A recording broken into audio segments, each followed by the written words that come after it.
1 जुलाई 2009 थाना भोगांव क्षेत्र में एक मासूम बालिका का पहले अपहरण किया गया। उसके बाद सामूहिक बलात्कार की घटना को अंजाम देने के साथ ही अभियुक्तों ने बचाव के सारे तरीके आजमाए, लेकिन कहते हैं कि इंसाफ तो यही होता है। गुरुवार को मासूम 8 वर्षीय शिवा यादव के साथ बलात्कार की घटना को अंजाम देने वाले पांचों अभियुक्त राजेश, पंकज, बंटू, जीतू और श्याम सिंह को स्पेशल जज डकैती फौजदार ने मैनपुरी इतिहास में पहली बार एक साथ ही सबको फांसी की सजा मुकर्रर करते हुए मासूम के परिजनों को न्याय देने का काम किया है।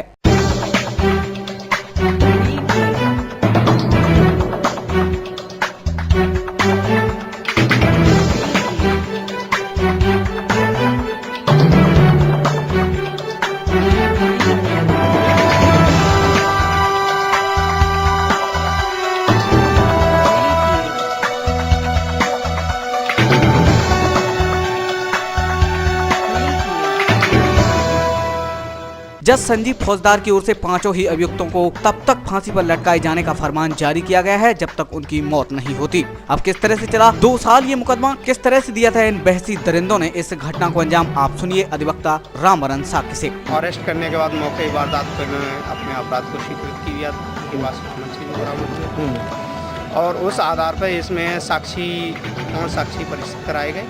उसके आधार पर माननीय न्यायालय ने और मेडिकल साक्ष्य पूरी तरह ये सपोर्ट कर रहा था, ये साबित हो गया पूरी तरह ये पूरी तरह दोषित थे और माननीय न्यायालय ने इन्हें उचित निर्णय देते हुए इनको 364 के लिए 10 वर्ष का कारावास और 376 में आजीवन कारावास और 302 में इनको आज मृत्युदंड का दंड दिया गया।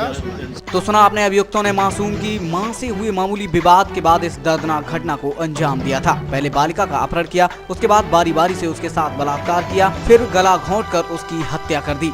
अभियुक्तों की ओर से सबूत मिटाने के प्रयास भी किए गए, लेकिन 5 जुलाई को भोगांव पुलिस ने इन पांचों अभियुक्तों को पकड़ने में सफलता हासिल कर ली थी, जिसके बाद गुरुवार को स्पेशल जज डकैती के इस फरमान से एक बात और साबित हो गई कि न्याय मिलता जरूर है, भले ही कुछ देरी हो, बस विश्वास कायम रखना चाहिए। और ऐसा ही हुआ इस मामले के दौरान भी। 2 वर्षों तक लगातार बालिका के परिजन इन दरिंदों को हर हाल में सजा दिलाए जाने के भरपूर प्रयास करते रहे और आखिरकार गुरुवार को उनका ये प्रयास जीत दर्ज करा गया। जीत हुई न्याय की, हुआ इंसाफ और जज साहब के फैसले के बाद मासूम बालिका के परिजनों के चेहरों पर खुशी नजर आई। वहीं कोर्ट के इस निर्णय को जनता की ओर से भी जबरदस्त सराहना मिली। सत्यम के लिए मुकेश कश्यप के साथ सुबोध तिवारी की रिपोर्ट।